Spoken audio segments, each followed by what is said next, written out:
হয়, আজি আমাৰ বিহমাৰী পাঁচআলি নিচেই সমীপতে এক পথ দুৰ্ঘটনা হয়।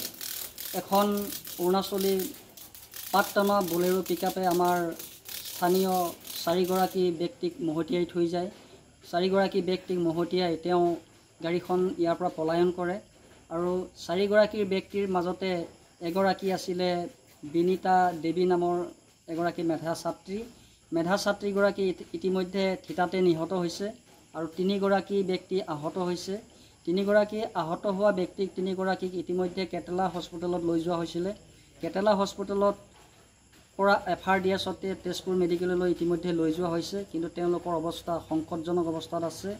আমি এইখিনিতে এষাৰ কথা ক'ব বিচাৰিছোঁ, যিহেতু আমাৰ পুলিচ প্ৰশাসন যান বাহন শাখাৰ পুলিচ প্ৰশাসনক আমি জনাব বিচাৰিছোঁ, বিহমাৰীত যিয়ে নেকি পথচাৰীসকলে পথত খোজকাঢ়ি বা চাইকেল লৈ যাবলৈ ভয় কৰা হৈছে, কাৰণ ঠিক 3 বজাৰ লগে লগে ইয়াত পাতটনা বলেৰোসমূহ বহুত অটপালি কৰি ইয়াতে গাড়ী চলায়।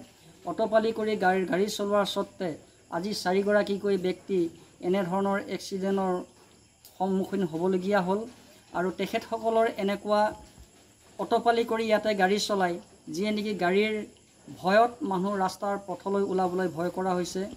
আজি আমাৰ মাজৰ পৰা যিগৰাকী ছোৱালীয়ে প্ৰাণ হেৰুৱাবলগীয়া হ'ল গাড়ীৰ খুন্দাত, সেই ছোৱালীগৰাকী খুব মেধা আছিলে, বিহমাৰী ৰাইজৰ এগৰাকী মৰমৰ ছাত্ৰী আছিলে। এই ছাত্ৰীগৰাকীয়ে এইবাৰ মেট্ৰিক পৰীক্ষাত সুখ্যাতিৰে ফাৰ্ষ্ট ডিভিজনত পাছ কৰিবলৈ তাই সক্ষম হৈছিলে আৰু সেই চেগতে আমাৰ বিহমাৰীৰ বিহালীৰ দল সংগঠনে তেখেতক সম্বৰ্ধনা কাৰ্যসূচী যোৱাকালি আগবঢ়াইছিলে। যোৱাকালি সম্বৰ্ধনা পত্ৰ গ্ৰহণ কৰি আজি কিন্তু অটপালি চালকৰ বলি হৈ তেওঁ মৃত্যুক সাৱটি ল'লে। সেয়েহে আমি দুখ প্ৰকাশ কৰিছোঁ। আমি পুলিচ প্ৰশাসনক অনুৰোধ জনাব বিচাৰিছোঁ, আপোনাসবে এই অটপালি কৰি চলোৱা চালকজনক গাড়ীসহ আপোনাসবে আটক কৰি যাতে এই উঠি অহা প্ৰজন্মৰ এগৰাকী মৃতক ছোৱালীগৰাকীৰ যাতে জীৱৰ সদগতিৰ অৰ্থে ছোৱালীগৰাকীক এটি সুন্যায় প্ৰদান কৰিব বুলি আমি বিহমাৰীবাসী ৰাইজ হিচাপত আপোনাক সবলৈ অনুৰোধ জনালোঁ। ধন্যবাদ। আজি বিহমাৰী পাঁচআলি চেণ্টাৰত আজি এটা এক্সিডেণ্ট হৈছে আৰু বিহমাৰী পাঁচআলি চেণ্টাৰৰ পৰা 300 মিটাৰ দূৰত এটা এক্সিডেণ্ট হৈছে।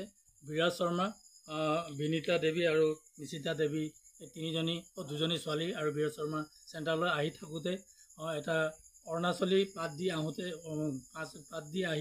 আহোঁতে বলেৰো পিকআপ এটা গাড়ীয়ে 3জনক মহতিয়াই নিলে।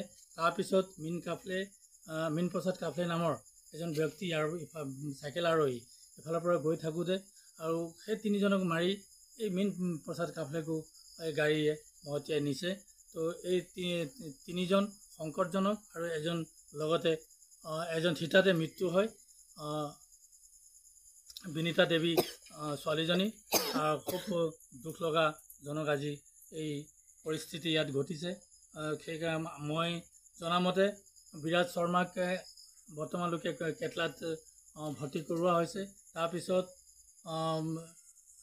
নিকিতা দেৱী আৰু মীন প্ৰসাদ কাফলেক তেজপুৰলৈ ৰেফাৰ কৰিছে বুলি মই জানো।